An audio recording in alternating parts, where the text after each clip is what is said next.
So speaking of safety, I have a Dana White clip that I want to play for the audience. You heard Tony and Mike talk about how sluggish the UFC weekend was.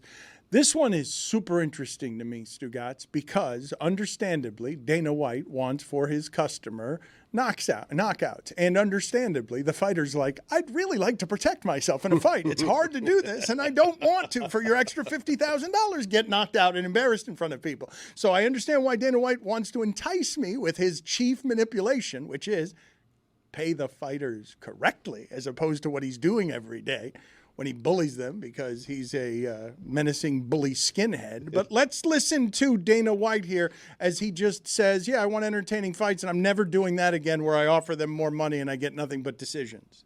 Every time you get on a press conference, the fighters manage to get you to up the bonuses. Do you think there's an argument that maybe you should just up them to... I think tonight showed that we should not, no. Upping them doesn't change anything. It doesn't make anybody fight any harder. It doesn't change anything. I'm not doing this again.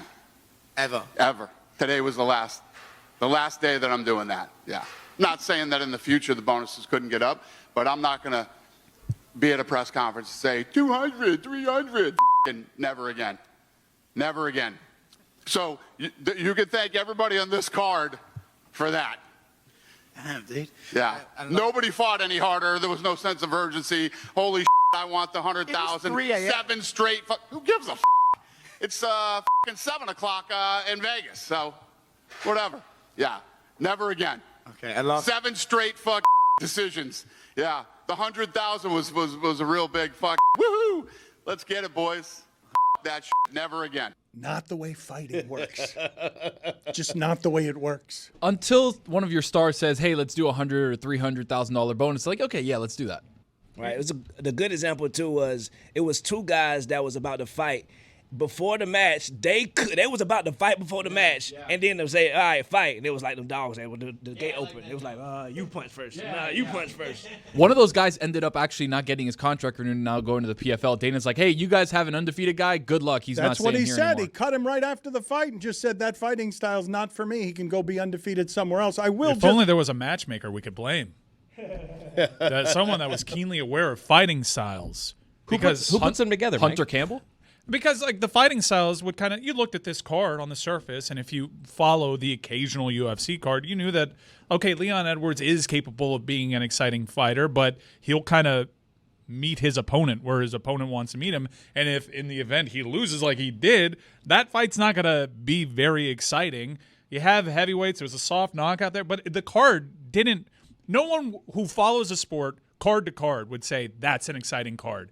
Those matches are capable of fireworks. That's not really the case. So you have a card with fights that are odd, and you have it being at 3 a.m. local time.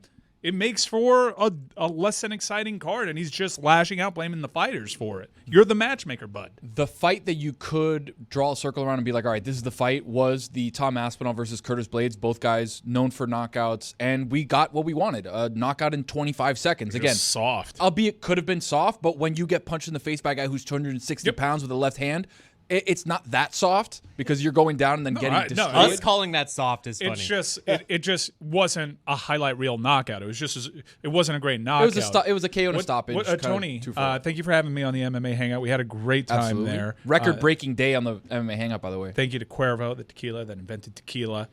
Tommy Aspinall said something very interesting afterwards. He tried to start being a matchmaker because apparently anybody can do it. And if you just blame the fighters for a bad fight, like I can try my hand at that.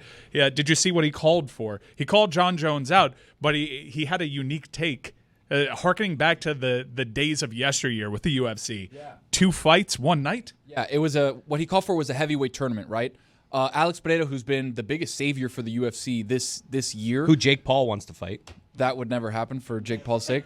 But he has been kind of transcendent in the sense that he's gotten to the UFC. He's fought already in 2 division weight classes, has won 2 titles. Now they're talking about him moving up from light heavyweight at 205 up to heavyweight, which, again, is from 205 and up. So it's a very broad weight class.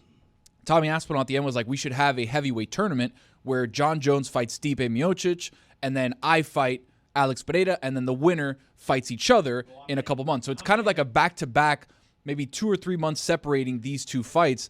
But there's no way that Dana's going to allow that, one. But two, they're talking about Alex. There's no way that he can move up to fight John Jones, who walks around at 245, 250. Aspinall, the same thing. Stipe Miocic is the same thing. It's big weight difference. I think this past weekend in the UFC was like the football fans, real deal football fans who don't mind sitting through a 3-10 Thursday night football game. Yeah. I didn't mind watching the game, the fight, because Buddy, who I was complaining about being in a boring fight, he broke his toe first round. And Patty Pimblett came out and showed King Green, don't dive at me. So it was good to watch if you were an actual UFC fan. It just wasn't the fireworks that's going to bring a casual in. Yeah, I wasn't aware that the card was really boring until Dana made it so. Right. Like, Dana was a guy that crapped on the card harder than anybody, and I was in YouTube comments. Those people live to crap on. Well, he's talking about the money involved. There's like two different derivatives No, of he's human talking. race. he's talking about the excitement. No, Stugotz, just so you understand, he's talking about knockout bonuses. Okay, trying to make the fights more interesting so that they do not go to decision. What I would just say to you, all of you who are so comfortable saying 260 soft knockout, is I want you all to imagine that you are in a fight. All of you. Your chief priority is what? Inflicting damage or making sure you don't fall under any. Now make it people who have to fight for a living, invest their entire lives in the idea of, I have to win this to get to future contracts, and I have to be careful because this guy wants that bonus money too. Anybody in that situation is going to be hyper careful. And then the next step on this is what Mike is saying.